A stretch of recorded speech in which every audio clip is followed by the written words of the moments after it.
Hello, boys and girls. This is the Voice of Dog, and I've got a story for you. As you've requested, today's tale is going to be about Robin, the youngest sister.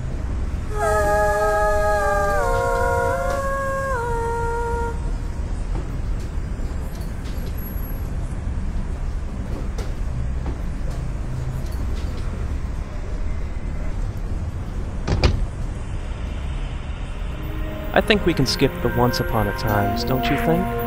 Let's get right to it.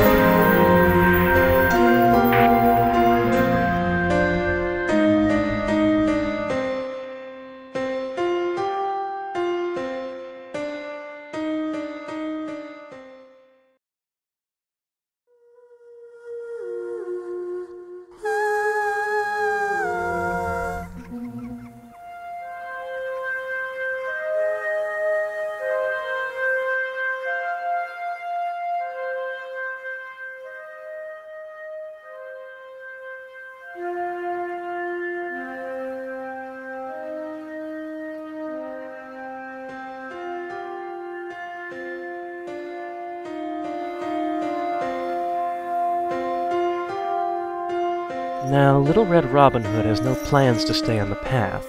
After all, there's nothing stopping her from having a little adventure before going to Grandma's house. So, she wanders deep into the forest until the path is no longer visible behind her.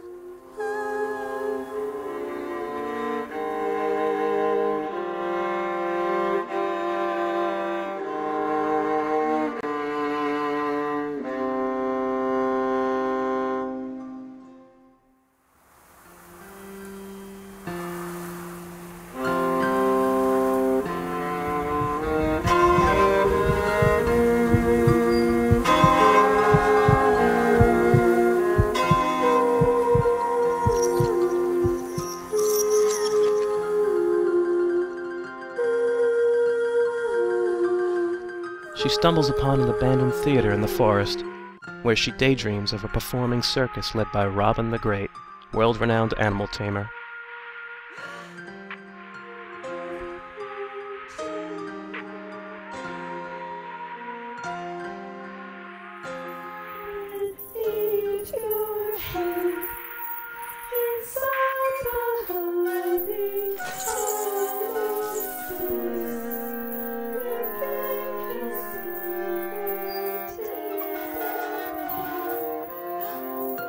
I suppose you're partially right, Robin. Werewolves are like people.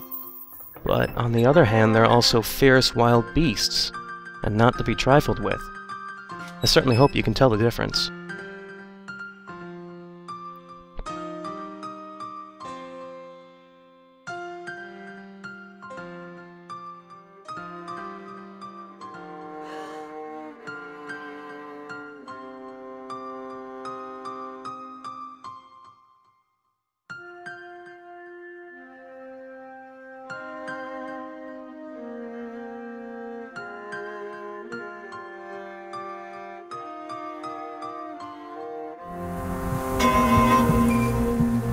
So Robin leaves the theater, weaving in and out of trees in no particular direction. Her destination is of no concern to her.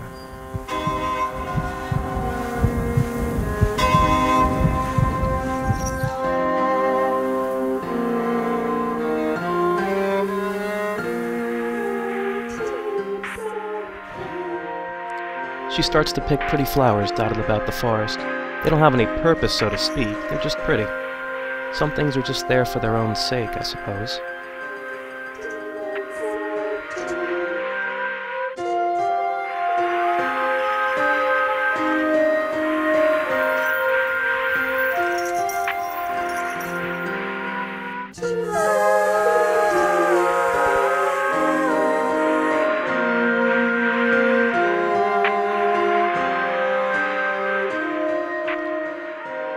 Eventually, Robin begins to find objects left behind in the woods.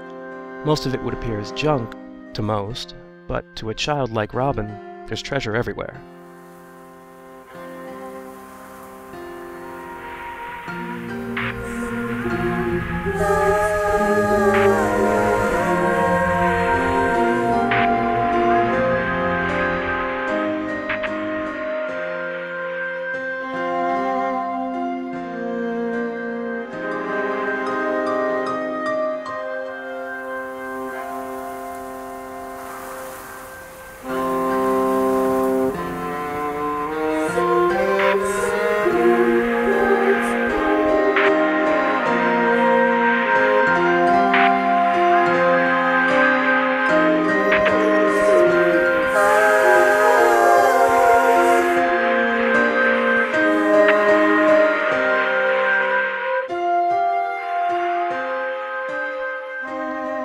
Well, some adults would certainly see this as candy, but, well, maybe you'll understand someday. Just be careful with it.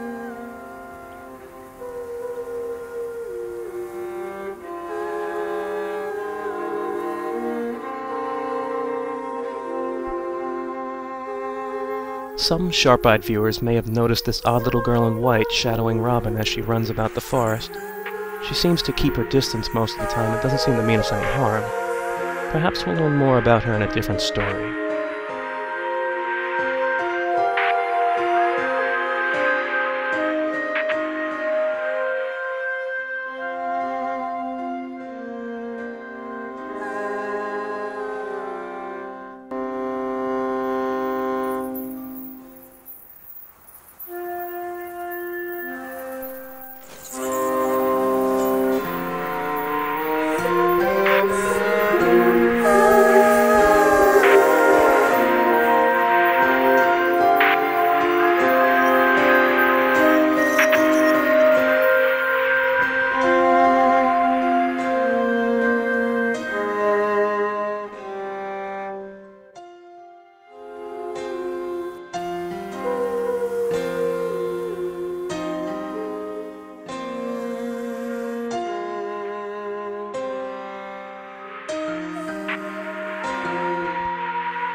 Little Red Robin Hood has quite the active imagination, but she's been in the forest for quite some time now, and there doesn't seem to be any way back to the path. I hope you know what you're doing, Robin, for your own sake.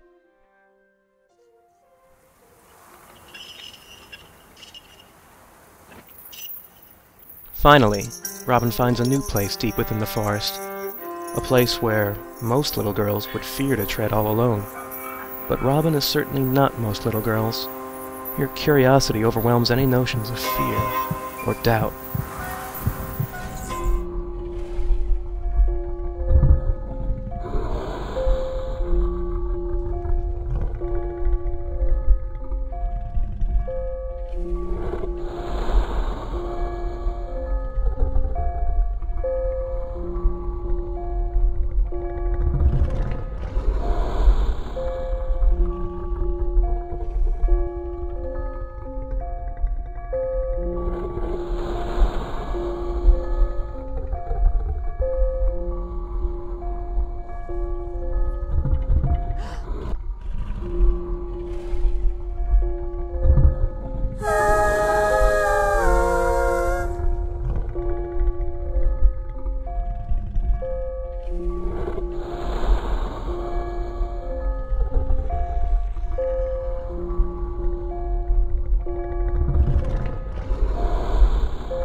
Did you know, boys and girls? The first thing the world takes from you is your innocence. When childlike naivety is replaced with worldly mistrust.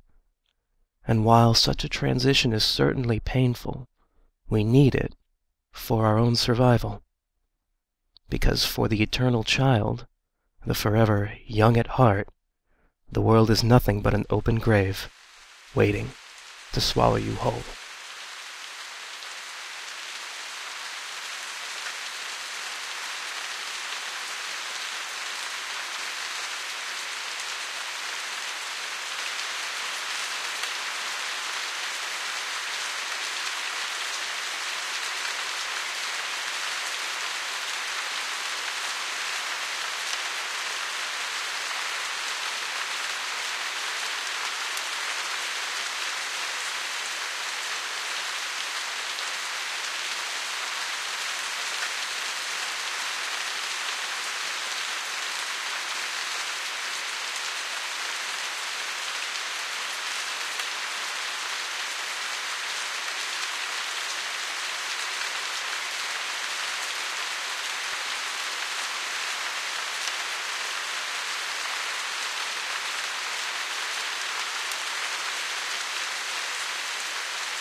The end.